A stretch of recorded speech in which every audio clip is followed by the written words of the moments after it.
So when I shorten these drive shafts, I like to cut it off a little bit ahead of this weld because there's like a casting or forging inside of it. So you can see how big it is, and you can carefully cut this away so you can slide it into the old tube after you shorten it. Okay, this is the second time I've done this, and so first and foremost, it's really important that when you weld it back together after you've cut it, that it's in the same position. So maybe before you cut this thing, make a line right there. So I can tell that this is the same way. So I'm gonna put a Sharpie line on here, or some paint or something, some spray paint. Make sure it goes back the same way, not one way or the other.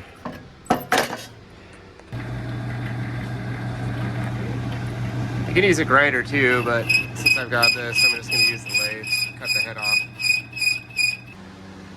All right, well that took about 30 minutes.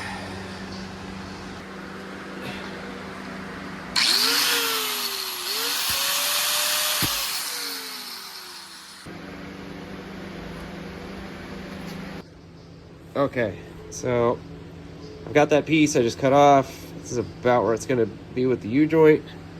It's in there.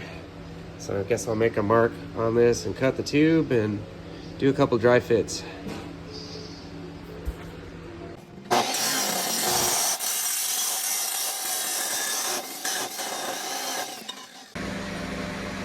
Okay, so I've made the cut. I'm ready to press this on here. Also, when you make your cut, this is something I forgot to point out. Make sure you cut the side that does not have the weight. Usually there's a weight on one side. You want to leave it for obvious reasons. Okay, so you're able to put this on its tail and just hit with the mallet right here, but you want to make sure that the front and the back plane with themselves, and that your lines, it's on the right side so it lines up. See, I've got my mark here.